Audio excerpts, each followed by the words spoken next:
ताज़ा तरीन अपलोड्स की नोटिफिकेशन हासिल करने के लिए हमारे चैनल को सब्सक्राइब करें और साथ में दिए गए घंटी के निशान को दबाना ना भूलें।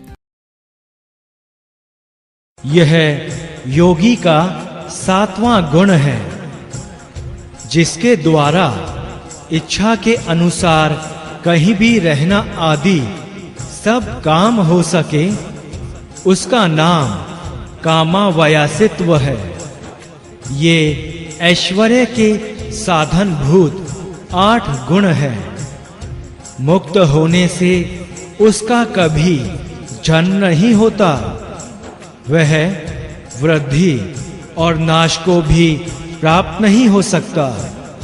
ना तो उसका क्षय होता है और ना परिणाम। पृथ्वी आदि भूत समुदाय से ना तो वह काटा जा सकता है, ना भीग कर गलता है, ना जलता है और ना सूखता ही है। शब्द आदि विषय भी उसको लुभा नहीं सकते। उसके लिए शब्द आदि विषय हैं ही नहीं।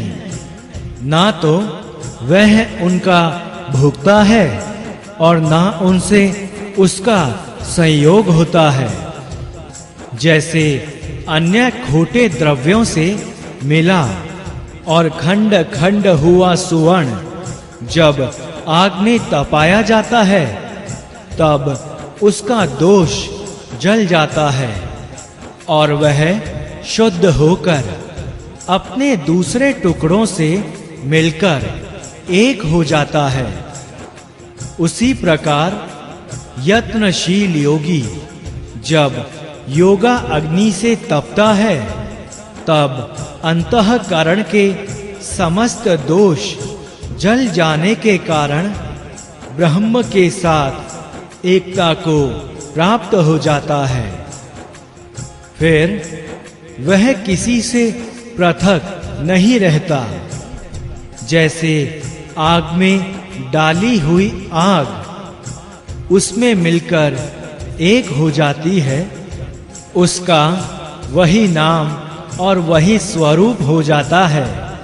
फिर उसको विशेष रूप से पृथक नहीं किया जा सकता। उसी तरह जिसके पाप दग्ध हो गए हैं, वह योगी पर ब्रह्म के साथ एकता को प्राप्त होने पर भी कभी उनसे पृथक नहीं होता। जैसे जल में डाला हुआ जल उसके साथ मिलकर एक हो जाता है, उसी प्रकार योगी का आत्मा परमात्मा में मिलकर तदाकार हो जाता है। योगचर्या, प्रणव की महिमा तथा अरिष्टों का वर्णन और उनसे सावधान होना। अलर्क जी बोले, भगवान, मैं योगी के आचार व्यवहार का यथार्थ वर्णन सुनना चाहता हूँ।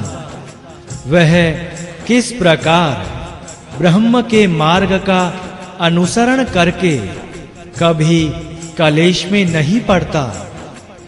भगवान दत्तात्रेय जी ने अलर्क जी से कहा, राजन, ये जो मान और अपमान है, ये साधारण मनुष्यों को प्रसन्नता और उद्वेग देने वाले होते हैं। उन्हें मान से प्रसन्नता और अपमान से उद्वेग होता है, किंतु योगी उन दोनों को ही ठीक उल्टे अर्थ में ग्रहण करता है। अतः वे उसकी सिद्धि में सहायक होते हैं।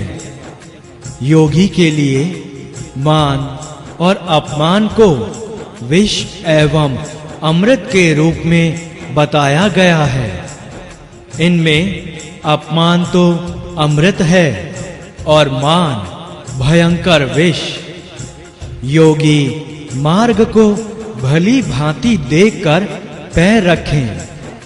वस्त्र से छानकर जल पिएं, सत्य वचन बोलें और बुद्धि से विचार करके जो ठीक जान पड़े उसी का चिंतन करें। योग वेता पुरुष आतिथ्य, श्राद्ध, यज्ञ, देव यात्रा तथा उत्सवों में ना जाएं। कार्य की सिद्धि के लिए किसी बड़े आदमी के यहाँ भी कभी ना जाएं। जब गृहस्थ के यहाँ रसोई घर से धुआं ना निकलता हो, आग बुझ गई हो और घर के सब लोग खा पी चुके हों, उस समय योगी भिक्षा के लिए जाए। परंतु प्रतिदिन एक ही घर ना जाए। योग में प्रवृत्त रहने वाला पुरुष सत्य पुरुषों के मार्ग को कलंकित ना करते हुए प्रायः ऐसा व्यवहार करे जिससे लोग उसका सम्मान ना करें, तिरस्कार ही करें। वह गृहस्थों के यहाँ से अथवा घूमते फिरते रहने वाले लोगों के घरों से भिक्षा ग्रहण करे।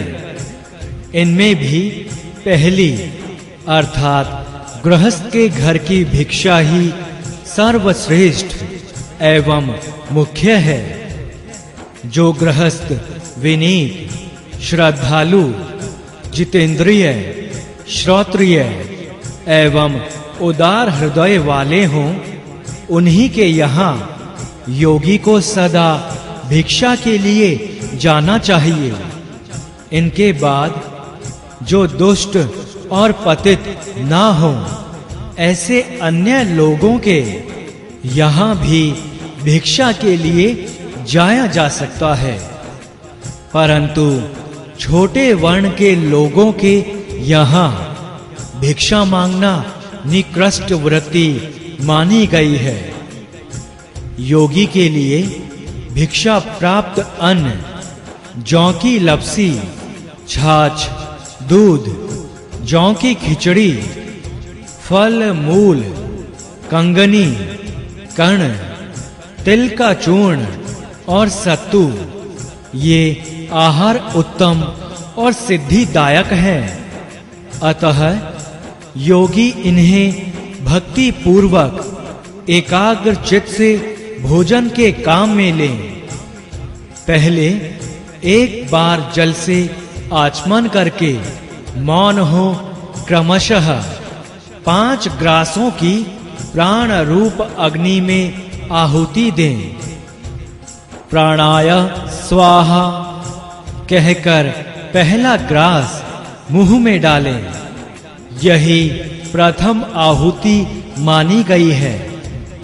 इसी प्रकार अपानाय स्वाहा से दूसरी, समानाय स्वाहा से तीसरी, उदानाय स्वाहा से चौथी और व्यानाय स्वाहा से 5वीं आहुति दें। फिर प्राणायाम के द्वारा पृथक करके शेष अन्न इच्छा अनुसार भोजन करें। भोजन के अंत में एक बार आचमन करें। तत्पश्चात हाथ मुंह धोकर हृदय का स्पर्श करें। चोरी ना करना, ब्रह्मचर्य का पालन, त्याग, लोभ का अभाव और अहिंसा, ये भिक्षुओं के 5 व्रत हैं। क्रोध का अभाव, गुरु की सेवा, पवित्रता, हल्का भोजन और प्रतिदिन स्वाध्याय, ये 5 उनके नियम बताए गए हैं। जो योगी यह जानने योग्य है, वह जानने योग्य है। इस प्रकार भिन्न भिन्न विषयों की जानकारी के लिए लालायित सा होकर इधर-उधर विचरता है, वह हजारों कल्पों में भी ज्ञात व्यय वस्तुओं को नहीं पा सकता। आसक्ति का त्याग करके, क्रोध को जीतकर स्वल्पाहारी और जितेंद्रिय हो, बुद्धि से इंद्रिय द्वारों को रोककर मन को ध्यान में लगावें। योग युक्त रहने वाला योगी सदा एकांत स्थानों में, गुफाओं और वनों में भली भांति ध्यान करे। वाग दंड, कर्म दंड और मनोदंड, ये 3 दंड जिसके अधीन हो, वही महायति त्रिदंडी है। राजन, जिसकी दृष्टि में सत असत तथा गुण अवगुण रूप यह समस्त जगत आत्मा स्वरूप हो गया है, उस योगी के लिए कौन प्रिय है और कौन अप्रिय है? जिसकी बुद्धि शुद्ध है, जो मिट्टी के ढेले और सुवर्ण को समान समझता है, सब प्राणियों के प्रति जिसका समान भाव है, वह एकाग्रचित योगी उस सनातन अविनाशी परम पद को प्राप्त होकर फिर इस संसार में जन्म नहीं लेता। वेदों से संपूर्ण यज्ञ कर्म श्रेष्ठ है। यज्ञों से जप, जप से ज्ञान मार्ग और उससे आसक्ति एवं राग से रहित ध्यान श्रेष्ठ है। ऐसे ध्यान के प्राप्त हो जाने पर सनातन ब्रह्म की उपलब्धि होती है। जो एकाग्रचित, ब्रह्म परायण, प्रमाद रहित, पवित्र, एकांत प्रेमी और जितेंद्रिय होता है, वह महात्मा इस योग को पाता है और फिर अपने उस योग से ही वह मोक्ष प्राप्त कर लेता है। भगवान दत्तात्रेय जी कहते हैं, जो योगी इस प्रकार भली भांति योगचर्या में स्थित होते हैं, उन्हें सैकड़ों जन्मों में भी अपने पद से विचलित नहीं किया जा सकता। जिनके सब और चरण, मस्तक और कंठ हैं, जो इस विश्व के स्वामी तथा विश्व को उत्पन्न करने वाले हैं, उन विश्व रूपी परमात्मा का प्रत्यक्ष दर्शन करके उनकी प्राप्ति के लिए परम पुण्यमय ओम इस एकाक्षर मंत्र का जप करें, उसी का अध्ययन करें।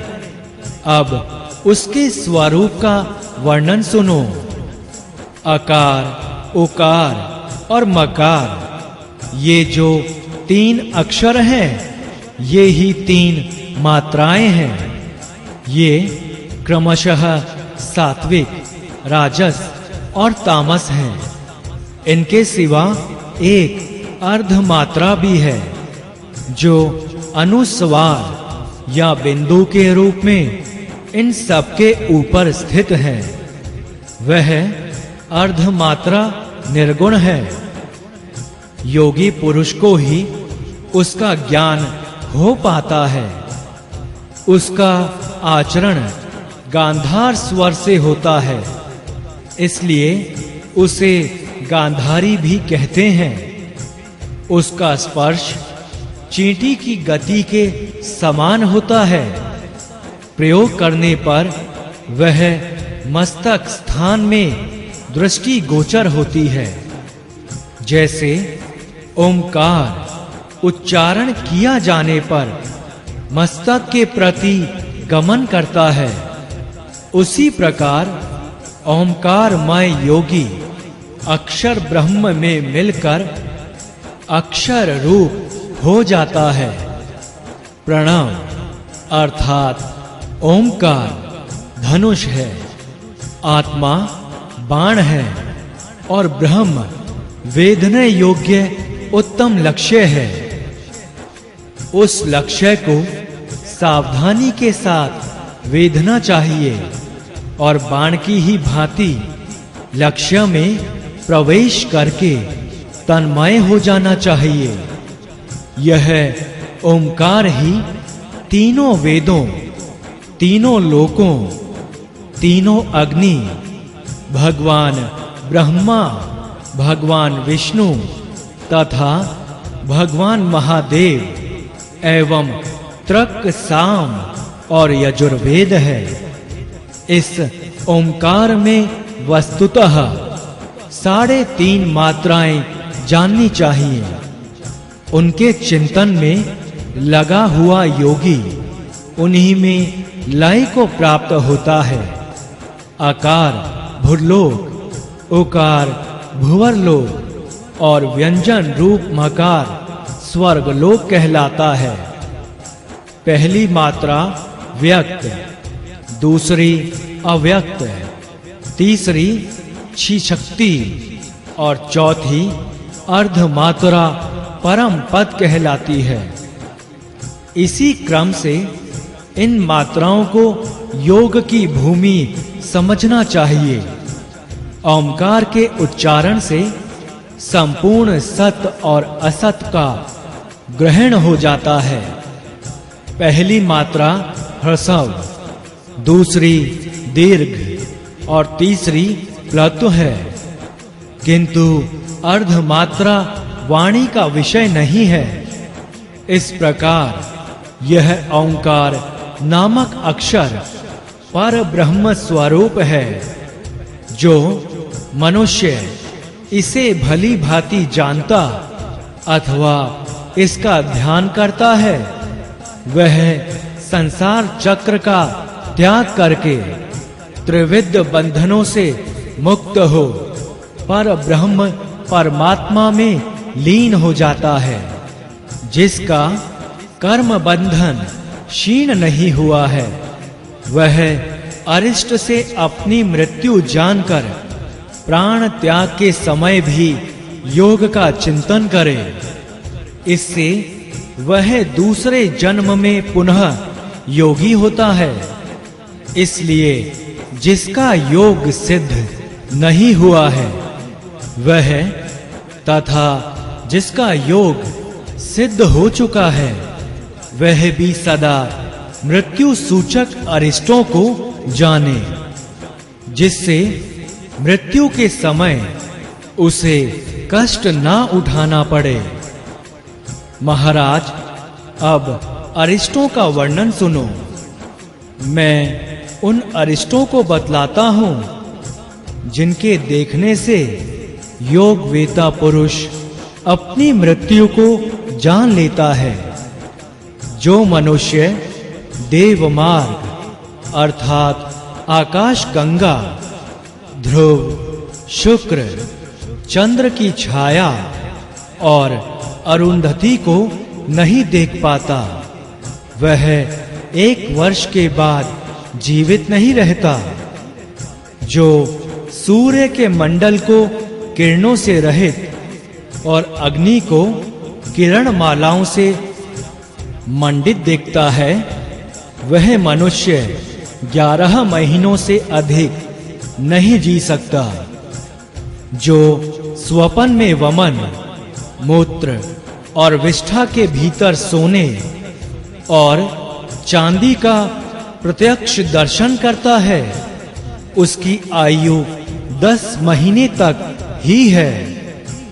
जो प्रेत, पिशाच आदि गंधर्व नगर तथा सुवर्ण के वृक्ष देखने लगता है, वह 9 महीनों तक जीवित रहता है।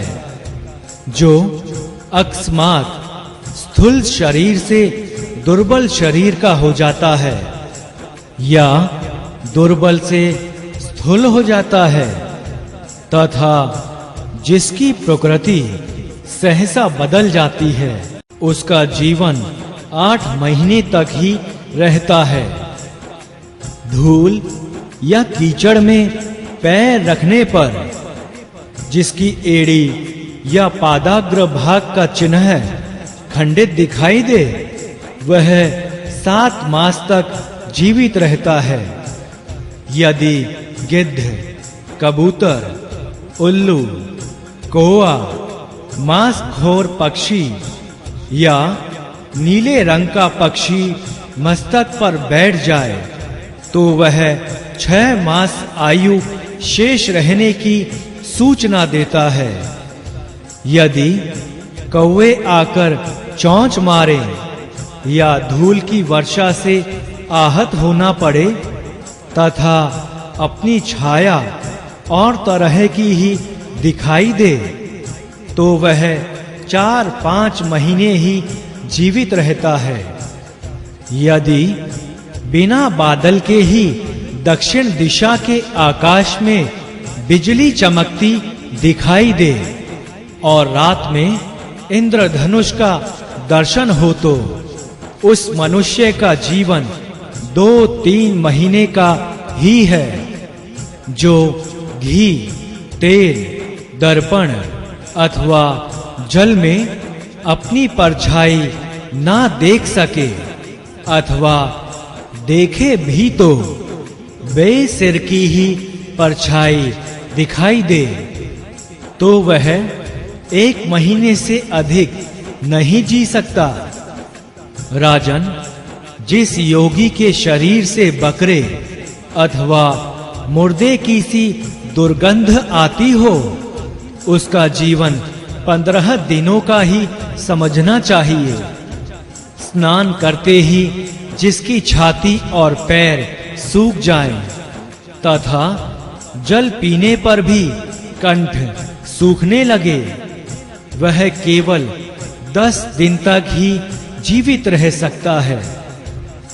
जिसके भीतर वायु पृथक होकर मर्म स्थानों को छेदती सी जान पड़े तथा जल के स्पर्श से भी जिसके शरीर में रोमांच ना हो, उसकी मृत्यु पास खड़ी है।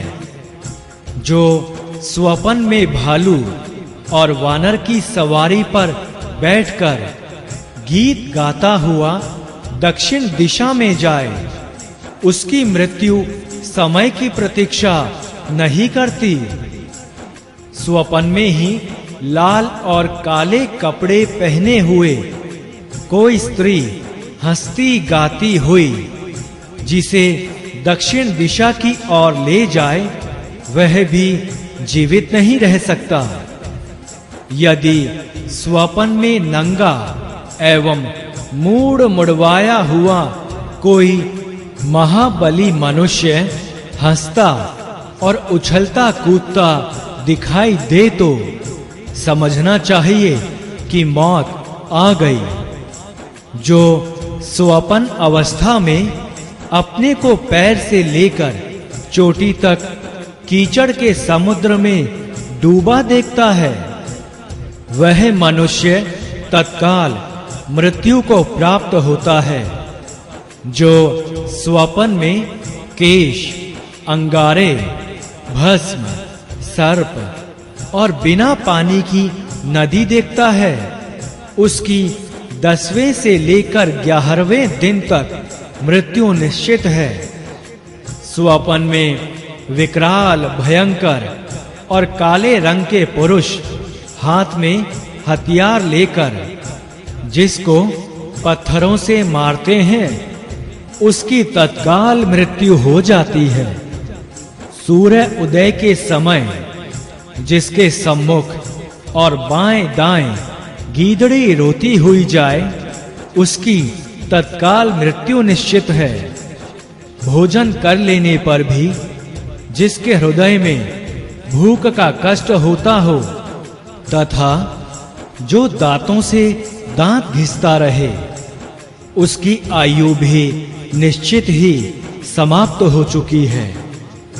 जिसको दीपक की गंध का अनुभव ना होता हो, जो रात और दिन में भी डरता हो तथा दूसरे के नेत्र में अपनी परछाई ना देखता हो, वह जीवित नहीं रहता।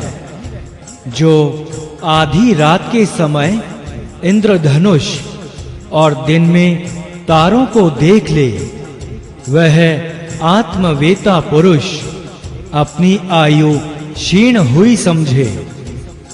जिसकी नाक टेढ़ी और कान ऊंचे नीचे हो जाते हैं तथा जिसके बाएं नेत्र से सदा पानी गिरता रहता है, उसकी आयु समाप्त हो चुकी है। यदि मुख सब ओर से लाल और जीभ काली पड़ जाए, तो बुद्धिमान पुरुष को उसकी मृत्यु निकट समझनी चाहिए। जो स्वपन में ऊंट या गधे पर बैठकर दक्षिण दिशा की ओर जाए, उसकी तत्काल मृत्यु होने वाली है, ऐसा जानना चाहिए। जो अपने दोनों कान बंद कर लेने पर अपनी ही आवाज ना सुने तथा जिसके नेत्रों की ज्योति नष्ट हो जाए, वह भी जीवित नहीं रह सकता।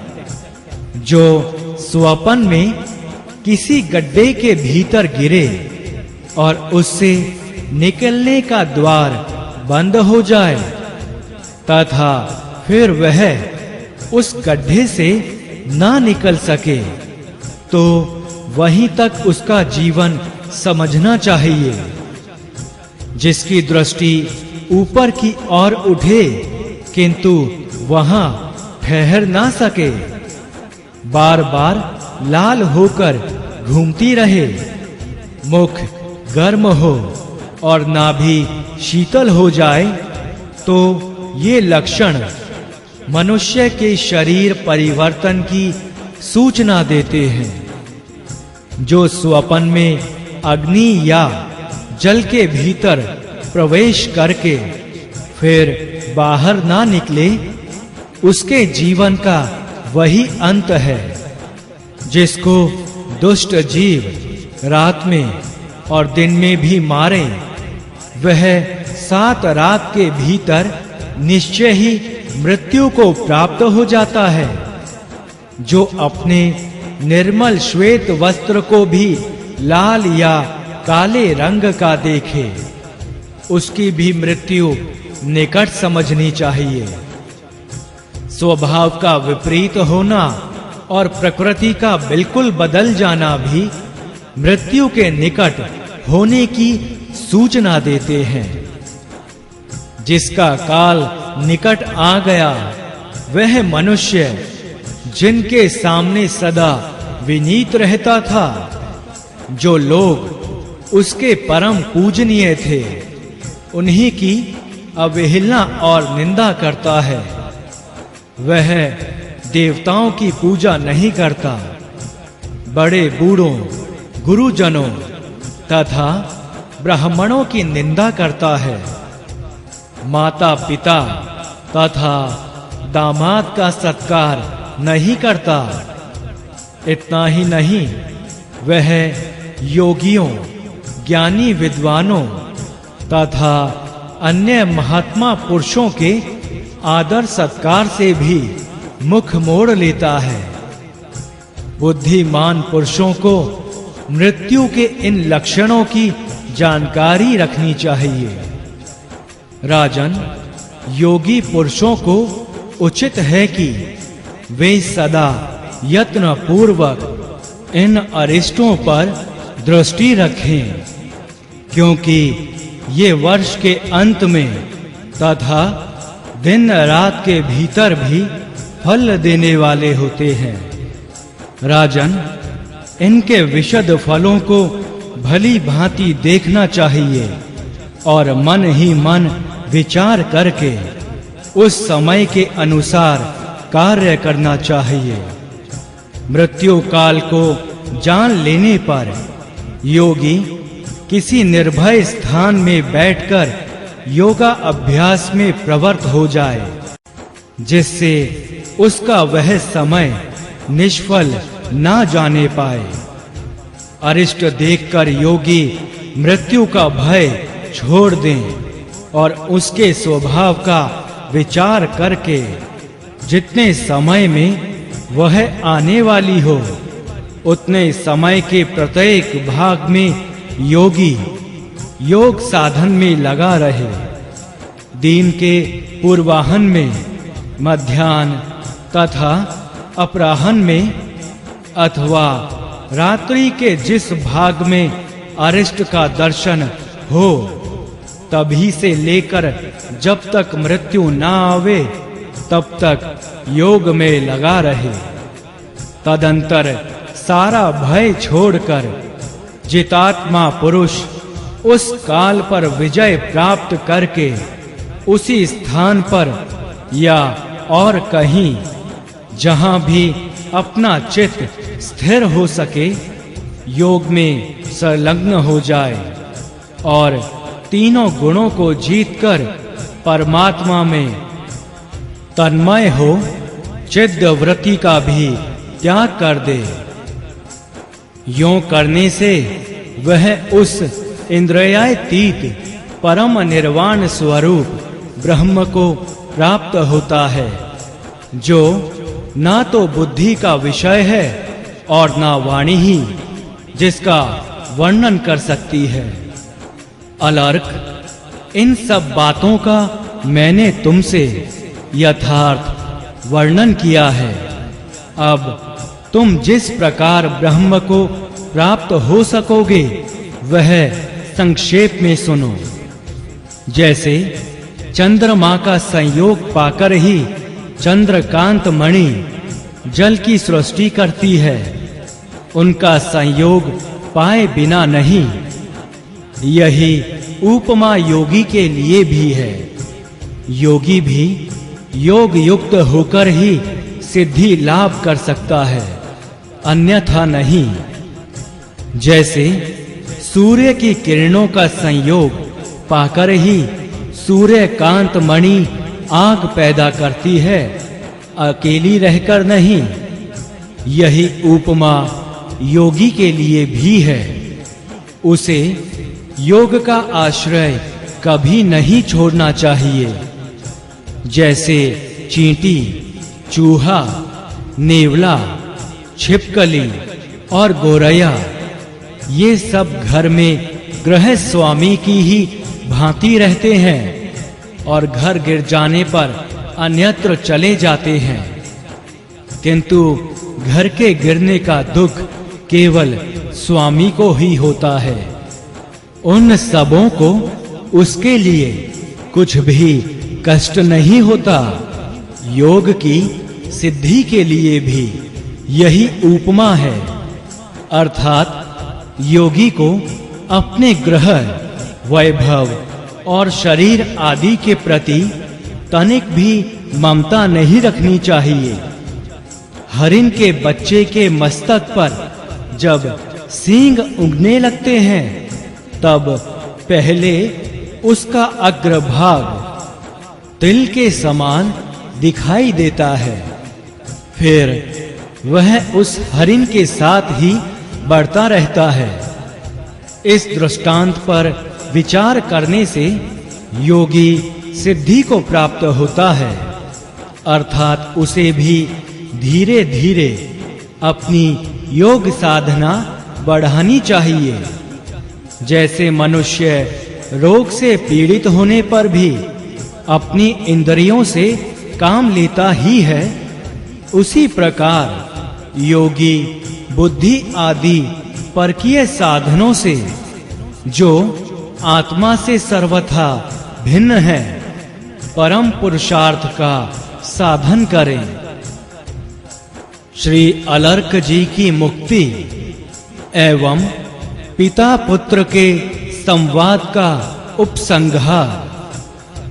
सुमति जी कहते हैं, तदंतर राजा अलर्क ने ही अत्रि नंदन भगवान दत्तात्रेय जी के चरणों में प्रणाम करके अत्यंत प्रसन्नता के साथ विनीत भाव से कहा, ब्रह्मन, देवताओं ने मुझे शत्रु द्वारा पराजित कराकर जो मेरे समक्ष प्राणों को संशय में डालने वाला अत्यंत उग्र भय उपस्थित कर दिया, इसे मैं अपना परम सौभाग्य मानता हूँ। काशीराज का महान बल, वैभव से संपन्न पराक्रम मेरा विनाश करने के लिए यहाँ प्रकट हुआ था, किंतु उसने मुझे आपके सत्संग का शुभ अवसर प्रदान किया। यह कितने आनंद की बात है। सौभाग्य से ही मेरा सैनिक बल घट गया, सौभाग्य से ही मेरे सेवक मारे गए, सौभाग्य से ही मेरा खजाना खाली हुआ, सौभाग्य से ही मैं भय को प्राप्त हुआ, सौभाग्य से ही मुझे आपके युगल चरणों की स्मृति कराई और सौभाग्य से आपका सारा उपदेश मेरे चित्त में बैठ गया। ब्रह्मन, सौभाग्यवश आपके संग से मुझे ज्ञान प्राप्त हुआ और सौभाग्य से ही आपने मुझ पर कृपा की। जब पुरुष के शुभ दिन आते हैं तब अनर्थ भी अर्थ का साधक बन जाता है।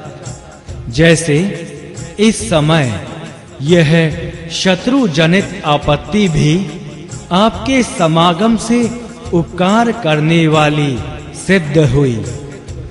भगवान, भाई सुबाहु तथा काशीराज दोनों ही मेरे उपकारी हैं, जिनके कारण मुझे आपके समीप आने का सौभाग्य प्राप्त हुआ। आपके प्रसाद रूपी अग्नि से मेरा अज्ञान और पाप जल गया। अब मैं ऐसा यत्न करूंगा जिससे फिर इस प्रकार दुख का भागी ना बनूं। आप मेरे ज्ञानदाता महात्मा हैं, अतः आपसे आज्ञा लेकर मैं गृहस्थ आश्रम का परित्याग करूंगा, जो विपत्ति रूपी वृक्षों का गहन वन है। भगवान दत्तात्रेय जी बोले, राजेंद्र, जाओ, तुम्हारा कल्याण हो। मैंने जैसा तुम्हें बताया है उसी के अनुसार ममता और अहंकार से रहित हो मोक्ष के लिए विचरते रहो। सुमति कहते हैं, भगवान दत्तात्रेय जी के यों कहने पर राजा अलर्क ने उन्हें प्रणाम किया और बड़ी उतावली के साथ वे उस स्थान पर आए जहां उनके बड़े भाई सुबाहु और काशीराज मौजूद थे। महाबाहु वीरवर काशीराज के निकट पहुंचकर अलर्क ने सुबाहु के सामने ही हंसते हुए कहा, राज्य की इच्छा रखने वाले काशीराज, अब तुम इस बड़े हुए राज्य को भोगो, अथवा यदि तुम्हारी इच्छा हो तो भाई सुबाहु को ही दे डालो। काशीराज ने कहा, अलर्क, तुमने युद्ध के बिना ही राज्य क्यों छोड़ दिया? यह तो क्षत्रिय का धर्म नहीं है और तुम क्षत्रिय धर्म के ज्ञाता हो। जब अमात्य वर्ग पराजित हो जाए तब राजा स्वयं ही मृत्यु का भय छोड़कर अपने शत्रु को लक्ष्य करके बाण का संधान करे और उसे जीतकर इच्छा अनुसार श्रेष्ठ भोगों का उपभोग करे। साथ ही परम सिद्धि के लिए बड़े-बड़े यज्ञों का अनुष्ठान भी करता रहे। अलर्क बोले, वीर, तुम्हारा कथन ठीक है। पहले मेरे मन में भी ऐसे ही विचार उठते थे, किंतु अब मेरी विपरीत धारणा हो गई है। इसका कारण सुनो।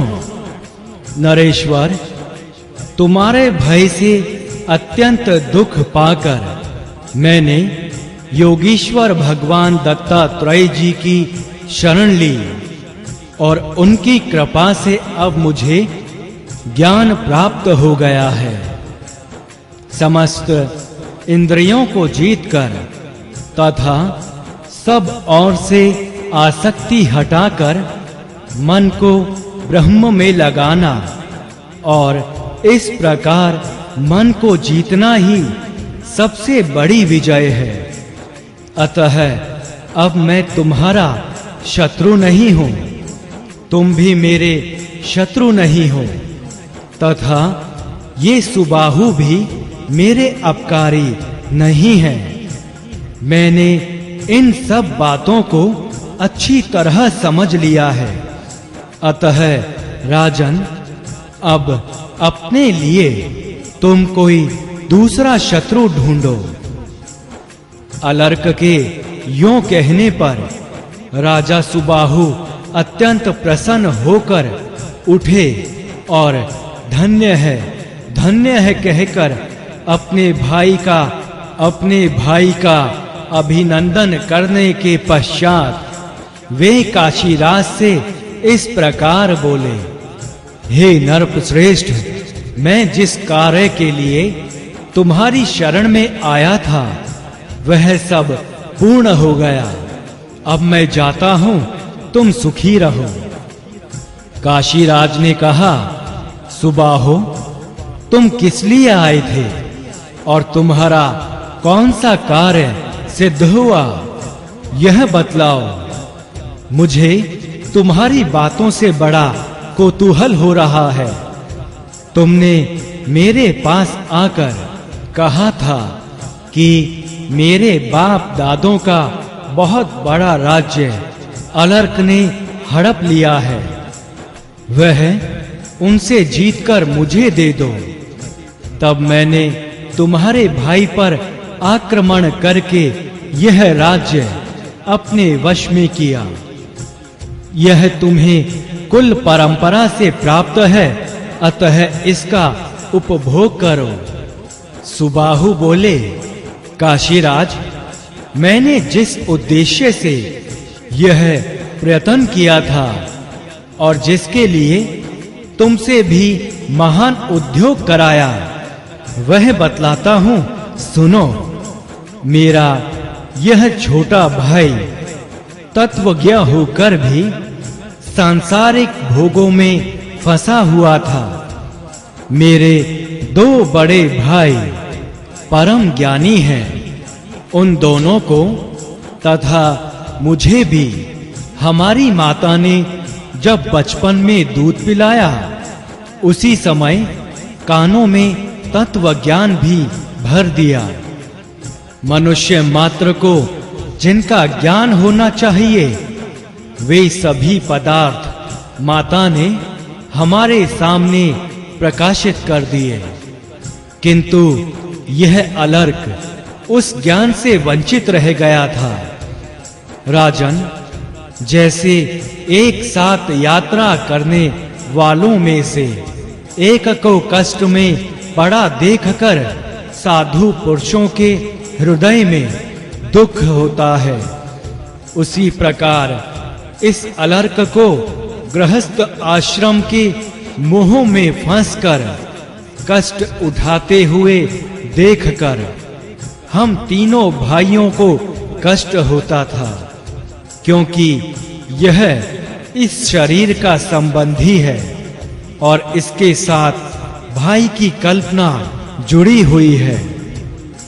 तब मैंने सोचा, दुख पड़ने पर ही इसके मन में वैराग्य की भावना जागृत होगी, अतः युद्धोद्योग के लिए तुम्हारा आश्रय लिया।